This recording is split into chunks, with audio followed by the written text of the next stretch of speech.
Hello students, how are you? Today we study one of the very important topic of our molecular biology, that is transcription. Transcription बच्चों बहुत ही ज़्यादा important topic है, बहुत ही बार इसमें से question आए गए हैं। बात करो अगर अपन 2022 से 2022 में ये आया था, 2024 में, 25 में, 26 में लगातार इसमें से क्वेश्चन पूछे जा रहे हैं, तो ये एक फेवरेट टॉपिक है एग्जामिनर्स के लिए। ठीक है, इंपॉर्टेंट भी है तो और इंटरेस्टिंग भी है, तो हम इस टॉपिक को आज ध्यान से करते हैं। सबसे पहले आप ध्यान कीजिए कि सेंट्रल डोग्मा क्या होता है। सेंट्रल डोग्मा में हमने ये सीखा कि डीएनए से इंफॉर्मेशन का फ्लो आरएनए में होता है और आरएनए से प्रोटीन बनते हैं। ठीक है, डीएनए से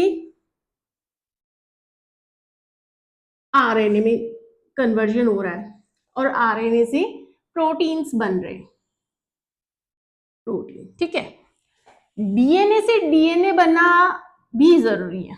जब सेल डिवीजन होता है सेल साइकिल में, एस फेज के अंदर डीएनए की अपनी एक कॉपी वापस बनती है, जिसको हम डीएनए डुप्लीकेशन बोल सकते हैं या डीएनए रेप्लिकेशन बोल सकते हैं। रेप्लिका मतलब सेम कॉपी बनाना। ठीक है, डीएनए से खुद का ही डीएनए बनना रेप्लिकेशन, डीएनए से आरएनए बनना दैट इज ट्रांसक्रिप्शन, जिसको आज हम पढ़ेंगे in detail. Okay, then RNA has an expression that makes the particular protein. RNA के पास वो मैसेज, वो कोड्स होते हैं जो प्रोटीन बनाएगा। तो RNA से प्रोटीन बनना, RNA को हम ट्रांसलेट कर रहे हैं कि वो अपनी भाषा को ट्रांसलेट करके प्रोटीन के रूप में एक्सप्रेशन दे रहा है, तो वो हो गया translation. Okay, this is central dogma by Francis Crick. DNA से डीएनए बनना रेप्लिकेशन, डीएनए से आरएनए बनना ट्रांसक्रिप्शन, आरएनए से प्रोटीन बनना ट्रांसलेशन। ठीक है, अब देखो, आपने देखा था कि डीएनए अपना कंप्लीटली, ठीक है, डीएनए एक सेल का कंप्लीटली डीएनए है, वो एक बार में पूरा का पूरा रेप्लिकेट होकर दो डॉटर डीएनए बना लेता है। ये होता है। ठीक है, ऐसे नहीं है कि भाई आधा डीएनए वो रेप्लिकेट कर रहा है फिर आधा डीएनए रेप्लिकेट कर रहा है, ऐसे कभी नहीं होता। पर बच्चों, अपना जो 2 से 2.5 मीटर लंबा डीएनए है, इतना लंबा डीएनए पूरा का पूरा एक साथ ट्रांसक्रिप्ट नहीं करता। ये बात आप ध्यान रखो। ठीक है, कि ये पूरा अगर 2 से आपका 2.5 मीटर लंबा अगर डीएनए है तो ये पूरा एक साथ ट्रांसक्रिप्ट नहीं करेगा। हमें इतना सारा आरएनए एक साथ नहीं चाहिए। ठीक है, ये जितना जरूरी है, ठीक है, उतना ही पार्ट है वो ट्रांसक्रिप्ट करके एमआरएनए या आप बोलो आरएनए बनाएगा। ठीक, यानी कि हमें मान लो इस इतना पोर्शन का जो जीन की रिक्वायरमेंट है, जो जीन या डीएनए का वो सेगमेंट जो एनकोड करेगा इंफॉर्मेशन को, ठीक है, जीन कहते हैं जिसको, कि डीएनए का वो फ्रेगमेंट या वो सेगमेंट जो एनकोड करता है आगे जाके और एक्सप्रेशंस दिखाता है, वो जीन। तो एक पर्टिकुलर एरिया, ठीक है, एक पर्टिकुलर एरिया का जो सेगमेंट होगा डीएनए का, वो आरएनए में ट्रांसक्रिप्ट होता है। ठीक है, कभी भी पूरा का पूरा डीएनए है वो ट्रांसक्रिप्ट होके कंप्लीट आरएनए नहीं बनाता। ठीक है, आपको ध्यान रखनी है ये चीज। उसके बाद आती है चीज की ट्रांसक्रिप्शन का प्रोसेस कैसे होगा। ठीक है, अभी आपने देखा था कि जब हमने डीएनए रेप्लिकेशन पढ़ा था बच्चों, ठीक है, कि डीएनए की 2 स्ट्रैंड है, ओके, ये सेपरेट हो जाती है, अनवाइंड हो जाती है। ठीक है, तो यहां पर और यहां पर डॉटर डीएनए बन जाता है। ठीक है, आपका ये क्या ट्रांसक्रिप्शन में भी ऐसा होता है कि दोनों स्ट्रैंड डीएनए की पार्टिसिपेट करती है आरएनए फॉर्मेशन में? दोनों कर सकती है बच्चों, ऐसे नहीं है। ट्रांसक्रिप्शन के प्रोसेस में दोनों स्ट्रैंड पार्टिसिपेट कर सकती है, पर ये डिपेंड किस पे करेगा, कुछ फैक्टर्स पे डिपेंड करेगा कि कौन सी डायरेक्शन के अंदर प्रोसेस चल रहा है। ठीक है, देखिए कैसे। अब अगर सपोज करो ये वाली स्ट्रैंड और ये वाली स्ट्रैंड, ये दोनों ही ट्रांसक्रिप्शन करेंगी, तो आपके पास क्या हो जाएगा कि 2 आरएनए आ गए, आपके पास डबल स्ट्रैंडेड आरएनए आ गए इस तरीके से। अब ये डबल स्ट्रैंडेड आरएनए हैं, ये तो खुद ही अपना जोड़ा बना के घूमता रहेगा, ठीक है। ये कहाँ फ्री रहेगा कि ये आगे जाके प्रोटीन बना ले। और उसके अलावा आप देखिए कि जो कोड्स होंगे, मान लो यहाँ ए है, इसके बराबर यू है, यहाँ जी है, यहाँ सी है, ठीक है। तो ये कोड्स तो आपस में ही बॉन्डिंग बना के रह रहे, ये फ्री नहीं है कि ये आगे आपको जेनेटिक कोड या कोडोन्स दे और ट्रांसलेशन के लिए प्रोटीन बनाने में हेल्प करे, ठीक है। जो एमआरएनए बनेगा वो हम सिंगल स्ट्रैंडेड चाहते हैं। अगर आपके पास इस तरीके से जोड़े से एमआरएनए बन के आ गया, ठीक है, फिर इसके पास भी कोड है ए यू जी सी, इसके पास इसका अपोजिट कोड देखो, ए का क्या होगा यू, यू का होगा ए, जी का होगा सी, सी का होगा आपका जी, ठीक है। तो अब बच्चों प्रॉब्लम दूसरी क्या आएगी, at the time of translation, translation के टाइम हमें पता है ट्रिपलेट हमें कोड्स चाहिए होते हैं। अब कंफ्यूजन रहेगा कि ये वाला कोड माना जाए या ये वाला कोड माना जाए। At the time of protein synthesis कौन सा जेनेटिक कोड को यूज करके आरएनए प्रोटीन बनाए, एक सेल के अंदर फिर तो ये प्रॉब्लम वाली स्थिति हो जाएगी। इसीलिए क्या होता है कि डीएनए की दोनों स्ट्रैंड में से एक स्ट्रैंड है बच्चों जो टेम्पलेट के रूप में काम करके, टेम्पलेट के रूप में काम करके एमआरएनए बनाती है सिंगल स्ट्रैंडेड, ठीक है।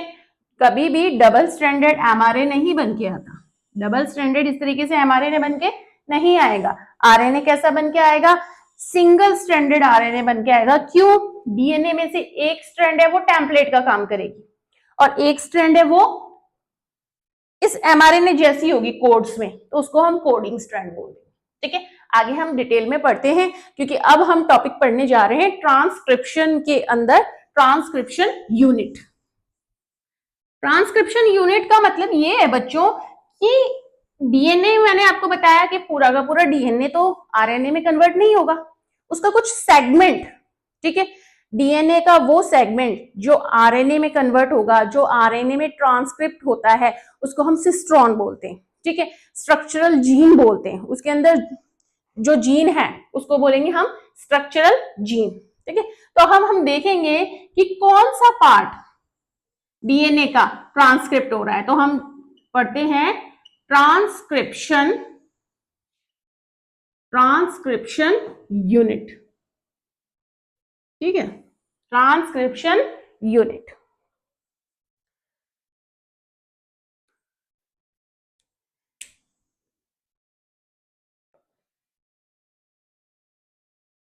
ये मैंने डीएनए का आपको डीएनए की स्ट्रैंड बनाई, डबल स्ट्रैंडेड डीएनए हो गया आपका, ठीक है।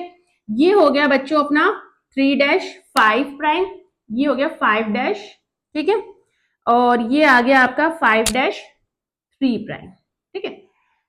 एक बात और है बच्चों, जो आरएनए पॉलीमरेज एंजाइम, यहां पर ट्रांसक्रिप्शन में जो हमारे एंजाइम यूज होगा वो होगा DNA dependent RNA polymerase, RNA polymerase DNA के ऊपर डिपेंड करके आरएनए का पॉलीमराइजेशन कर रहा है एंजाइम में। ये एंजाइम एक फिक्स डायरेक्शन में ही पॉलीमराइजेशन करता है और वो डायरेक्शन होती है बच्चों 5'3, ठीक है। याद करो डीएनए का रेप्लिकेशन भी इसी डायरेक्शन में था, 5'3 में। नई स्ट्रैंड बनने का डायरेक्शन क्या था, 5'3 में। तो एक स्ट्रैंड आपकी कैसी बन रही थी, लीडिंग स्ट्रैंड बन रही थी। एक आपकी जो अंदर से बाहर बन के आ रही थी वो टुकड़ों में बन के आ रही थी, जिसको ओकाजाकी सेगमेंट या लैगिंग स्ट्रैंड बोला था। और फिर फ्रैगमेंट को कौन से फेविकॉल से ज्वाइन किया था, उसको हमने लाइगेज एंजाइम से ज्वाइन किया था, ठीक है। तो इसको यहाँ पे भी आपके याद रखने वाली चीज है या याद रह जाएगा आपको कि 5'3' में ही डीएनए पॉलीमरेज आरएनए का फॉर्मेशन करवाता है, ठीक है। तो बच्चों आपके ये जो 3'5 स्ट्रैंड है डीएनए की, ये क्या काम करेगी, टेम्पलेट का काम करेगी। ये आपके टेम्पलेट के रूप में काम करेगी। टेम्पलेट मतलब ये आपको एक सिंबल दे रही है, एक सूचना दे रही है, एक इंफॉर्मेशन दे रही है कि भाई मुझे देखकर, मुझे आधार मानकर आप आरएनए बनाओ, मुझे आधार मान के आप आरएनए बनाओ, ठीक है। तो ये आपकी टेम्पलेट स्ट्रैंड होगी। अब बात तो ये बच्चों कि ये जहां से हमारा ट्रांसक्रिप्शन शुरू होना है, इनिशिएशन का प्रोसेस शुरू होना है, ठीक है, उसको वहां पर आपका मिलता है प्रमोटर। क्या मिलता है? प्रमोटर। ठीक है, अभी बताती हूँ आपको। 3 रीजन्स होते हैं ट्रांसक्रिप्शन यूनिट में। प्रमोटर, जहां पे ट्रांसक्रिप्शन पूरा खत्म हो रहा है, ठीक है, इसे बोलते हैं टर्मिनेटर। टर्मिनेट मतलब terminal and, terminator, promoter, terminator. और जो सेंटर का भाग है, जहां पर वो जीन्स है जो इनकोडिंग करेंगे, जो ट्रांसक्रिप्शन करेंगे बच्चों, ठीक है, जो काम करने वाला हिस्सा है, ये कहलाता है अपना स्ट्रक्चरल जीन। स्ट्रक्चरल जीन, ठीक है। यानी कि ट्रांसक्रिप्शन यूनिट में आपके पास 3 रीजन्स हो गए, प्रमोटर रीजन, स्ट्रक्चरल जीन और टर्मिनेटर रीजन, 3। ठीक है। अब बच्चों मैंने इसे टेम्पलेट स्ट्रैंड क्यों माना? ठीक है, पहली बात तो यह है कि जहां पर प्रमोटर आकर जुड़ेगा, जहां पर प्रमोटर, अब प्रमोटर यहां आके जुड़ा है, तो भाई इसको हमें पता है कि प्रमोटर आके जुड़ गया, आरएनए पॉलीमरेज है, वो कौन सी डायरेक्शन में काम करेगा? वो भाई 5-3 डायरेक्शन में जाएगा, तो ये टेम्पलेट के रूप में काम करेगी। अगर सपोज करो ये प्रमोटर यहां आके जुड़ता, ये प्रमोटर यहां आके जुड़ता, तो बच्चों ये 3-5 यहां से हम रीड करते हैं, 3-5, और फिर हम यहां से 3-5 करके हम यहां से बोलते कि भाई 5-3 डायरेक्शन में यहां पर आरएनए बनेगा, तो ये हमारी टेम्पलेट हो जाती। ये मींस कि कौन सी स्ट्रैंड, दोनों में से कौन सी स्ट्रैंड है जो कोडिंग में हेल्प करेगी, जो टेम्पलेट के रूप में काम करेगी, वो कौन डिसाइड करता है? कि प्रमोटर भैया आके जहां जुड़ते हैं। ठीक है, बहुत बड़ा लंबा डीएनए है, जहां प्रमोटर आके जुड़ गया वहीं से हमारा सिग्मा फैक्टर जाएगा, सिग्मा फैक्टर के पास आरएनए पॉलीमरेज जाएगा और इनिशिएशन शुरू करेगा। ठीक है, तो ये भाई अगर प्रमोटर इस साइड आया है तो आपकी 3-5 है वो टेम्पलेट के रूप में काम करेगी। ठीक है, यानी इसके पास बच्चों, इसके पास वो है सूचनाएं, या आप ये बोलो कि न्यू नाइट्रोजन बेसिस लगे हुए हैं इस तरीके से,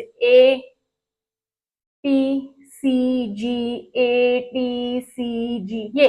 ठीक है, अब इसका अपोजिट यहां मान लो, ए का क्या होगा? टी, टी का ए, जी सी, टी ए जी सी। ठीक है, देन अब इस ये टेम्पलेट है, इसके अकॉर्डिंग बच्चों, इसके अकॉर्डिंग अपना क्या बनेगा? एमआरएनए बनेगा, इसके अकॉर्डिंग अपना एमआरएनए बन के आएगा। ठीक है, इसके अकॉर्डिंग, इसको देखते हुए हमारा एमआरएनए बनेगा। अब जैसे ये है ए, तो सपोज करो यहाँ पे टी आएगा क्या? टी नहीं आएगा, क्यों? आरएनए में क्या होता है? थायमिन के स्थान पर यूरेसिल होता है। ए का यू, टी का ए, सी का जी, जी का सी, देन ए यू सी। ठीक है, अब देखिए बच्चों, इसको तो हमने टेम्पलेट नाम दे दिया था, इस फाइल को भी तो कुछ नाम देना पड़ेगा भाई, मेरा भी नामकरण करो, मुझे भी कुछ नाम दो। तो बच्चों जो आपका ये एमआरएनए बन के आता है या जो आरएनए बन के आता है, उसके कोड्स और इसके कोड सेम है। एमआरएनए के कोड और आपकी 5-3 जो स्ट्रैंड है उसके कोड सेम है, एक्सेप्ट यूरेसिल एंड थायमिन। ठीक है भाई, इन दोनों का तो छोड़ो, ए ए जी जी सी सी सेम आ रहा है, तो हमने जो 5-3 प्राइम वाली स्ट्रैंड है उसको नाम क्या दिया? Coding strand. क्या नाम दिया? Coding strand, coding strand. ठीक है, वापस से समराइज करते हैं बच्चों, ट्रांसक्रिप्शन का मतलब होता है डीएनए से आरएनए बनना, डीएनए से आरएनए बनना ट्रांसक्रिप्शन का प्रोसेस होता है। अब डीएनए से आरएनए में हमेशा ध्यान रखना, ओनली अ सेगमेंट और a part of the DNA convert into the RNA, not the whole DNA convert into the RNA. Okay, and the where the transcription occur or the where the transcription process proceed is known as transcription unit. Okay, and the transcription process go in the direction of 5-3 prime because the RNA polymerase work in 5-3 prime. Then the strand where the promoter join, that is, if the promoter is attached to this direction, then this 3-5 act as a template strand because it has the codes according to which the mRNA will be synthesized. Then the 5-3 strand will be act as coding strand because the codes of mRNA which will be synthesized and this has the same codes.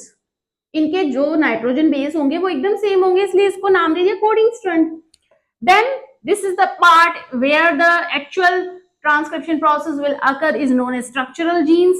And when the जैसे जैसे आप आगे बढ़ते जा रहे हो इस direction में और एंड में जब हमें ट्रांसक्रिप्शन का प्रोसेस बंद करना है, स्टॉप करना है, तो हम कहते हैं टर्मिनेटर रीजन. यहाँ आके ट्रांसक्रिप्शन का प्रोसेस स्टॉप हो जाता है. ठीक है, जो एंजाइम ट्रांसक्रिप्शन में हेल्प करेगा वो डीएनए के ऊपर डिपेंड करके आरएनए का पॉलीमराइजेशन कर रहा है. उसका नाम हम बोलते हैं DNA dependent RNA polymerase. DNA dependent RNA polymerase, वहां याद करो डीएनए रेप्लिकेशन. डीएनए रेप्लिकेशन में जो दोनों स्ट्रैंड थी, ठीक है, वो दोनों स्ट्रैंड सेपरेट होकर अपना अपना डीएनए बना रही थी, यानी डीएनए डिपेंडेंट डीएनए पॉलीमरेज. तो डीएनए का पॉलीमराइजेशन हो रहा है तो एंजाइम क्या हो गया, डीएनए पॉलीमरेज. या आरएनए बन रहा है, आरएनए का पॉलीमराइजेशन हो रहा है तो एंजाइम हो गया आरएनए पॉलीमरेज. ओके, अब हम आगे पढ़ेंगे in detail transcription in prokaryotes. Okay, आपको ये समझ आ गया होगा ट्रांसक्रिप्शन यूनिट क्या होती है. Thank you.